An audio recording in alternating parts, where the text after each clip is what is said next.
पहले तो हमने सुना कि हुकूमत ने बाइकआउट कर दिया।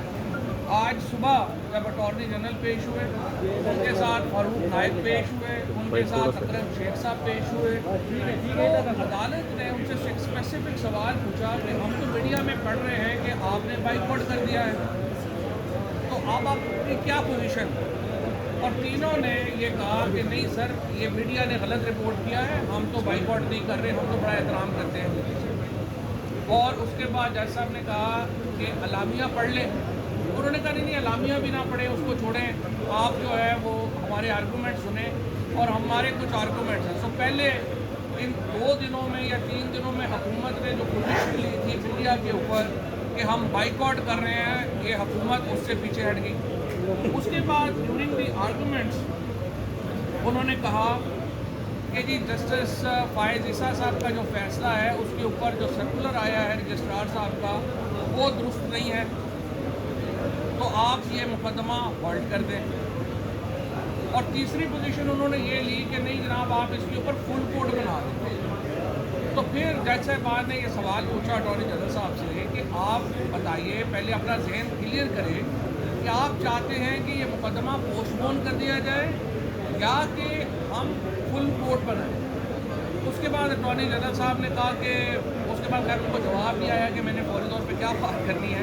अटॉर्नी जनरल बड़ा आई मस्ट से बड़ा पढ़ा लिखा और बड़ा प्रोफेशनल लॉयर है, I have huge respect for him, लेकिन उसको हुकूमत ने फंसा दिया एक ऐसे इन सारे लोगों ने मैमकों ने पीछे मिलके उस अटॉर्नी जनरल को, और ऐसे ही बेचारा जो है उसको इतना जगहों के ऊपर मुश्किल सवाल है, उसको जवाब नहीं पता चल रहा। उन्होंने कहा आप एक तरफ कह रहे हैं कि आप मुकदमा ना सुने, दूसरी तरफ कह रहे हैं कि आप मुकदमा सुने और फुल कोर्ट बना दें। और फुल कोर्ट में फिर चीफ जस्टिस साहब ने उनको कहा कि देखें, जो जज साहबान पहले रिफ्यूज़ कर चुके हैं वो फुल कोर्ट में आप कैसे बैठेंगे? तो अब आपकी सबमिशन ये है कि लार्जर बेंच बना दें या क्या करें? तो फिर अटॉर्नी जनरल साहब ने कहा हाँ जी नहीं सही है, आप ये कर दें कि ये फिर वो जजेस जो हैं वो आप जो 15 जजेस नहीं बैठ सकते, तो आप जो है वो 9 वाला जो 6 जजेस जो हैं उनको शामिल कर लें और 6 जजेस जो हैं वो फैसला कर लें।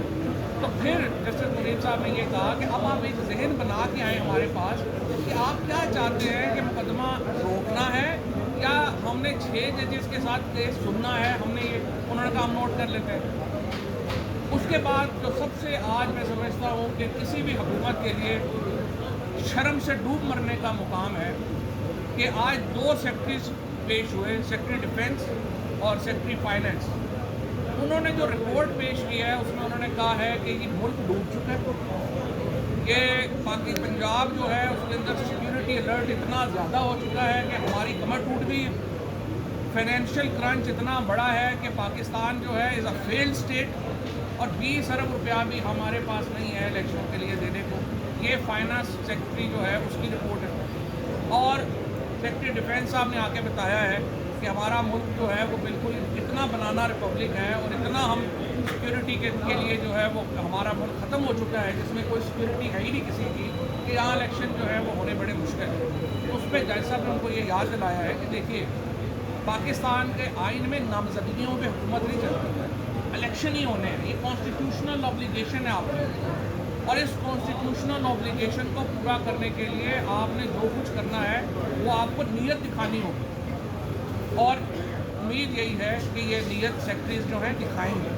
ये जो आज बयानात दिए हैं ये बुनियादी तौर के ऊपर मेलाफाइड है, बदनीयती के ऊपर मबनी बातें हैं। और कोई भी हुकूमत, मैं इस हुकूमत पर भी हैरान हूँ, कोई हुकूमत क्या पब्लिकली एडमिट करेगी कि हम एक फेल्ड स्टेट है और हमारा जो है कोई मुस्तकबिल नहीं है?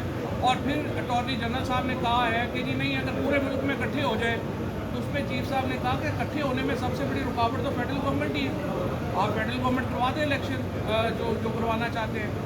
इनका कोई आर्गूमेंट नहीं है, कोई दलील नहीं है, सिर्फ नामजदगियों के ऊपर हुकूमत चलाना चाहते हैं। और मैं आखिर में जो हमारे लॉयर्स के साथ आज जो इस्लामाबाद पुलिस ने बदतमीज़ी की, जिस तरीके से इस्लामाबाद को गज़ा बना दिया गया, बुकला को अंदर आने से रोका गया, मीडिया के लोगों को अंदर आने से रोका गया, मैं इसकी शदीद मज़म्मत करता हूँ। फ्रांस में 35 लाख लोग जो है प्रोटेस्ट कर रहे हैं, किसी के ऊपर कोई तकलीफ नहीं है। पाकिस्तान में वकीलों को अदालतों में नहीं आने दिया जा रहा, लेकिन इसके बावजूद मैं पूरे पाकिस्तान की लॉयर्स कम्युनिटी का शुक्रिया अदा करना चाहता हूँ बार एसोसिएशन का शुक्रिया अदा करना चाहता हूँ, जिस तरीके से जिस बड़ी तादाद में आज वकला बाहर निकले और उन्होंने आइन के साथ और सुप्रीम कोर्ट के इदारे के साथ अपनी यकजहती का इजहार किया। ये पाकिस्तान के रोशन मुस्तकबिल की उम्मीद है। अब इंशाल्लाह तकरीबन 20 मिनट के बाद दोबारा बेंच जो है वो अपनी हियरिंग शुरू कर रहा है और उम्मीद रखनी चाहिए कि आज हियरिंग मुकम्मल हो जाए और आज फैसला हो जाए। तो ये फवाद चौधरी साहब, यहाँ पे तो हम्माद अजहर को भी नहीं आने देगा, आप वकला की बात करें, हाँ हाँ किसी को भी नहीं आने उनके दिया अपने, हाँ, मौसम शाह तो इसके पीछे क्या लग रहा है? ये किसी ने रुकवाया है, क्या हुआ है? यार ये एहतजाज से डरते हैं ये लोग सारे जो हैं, ये इस वक्त ये जो हुकूमत में बैठे हुए हैं ये लोगों से खौफजदा है।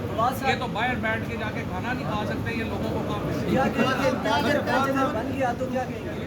अगर लार्जर बेंच बन जाता है तो उस सूरत में क्या? देखिए ये चीफ जस्टिस साहब का प्रेरोगेटिव है। फवाद चौधरी साहब अगर 3 रुकनी बेंच फैसला देता है, हुकूमत नहीं मानती, तहरीक इंसाफ ऐसी सूरत में करेगी?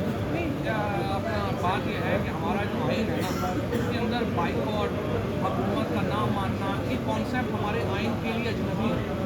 ये मुमकिन ही नहीं है कि सुप्रीम कोर्ट फैसला करे और कोई उसको कहे कि मैं नहीं मानता। और अगर वो नहीं मानेगा तो जिस तरह से 2 वज़ीर-ए-आज़म पहले घर गए हैं, तीसरा जो है वो आज तक घर चला जाएगा। क्या काम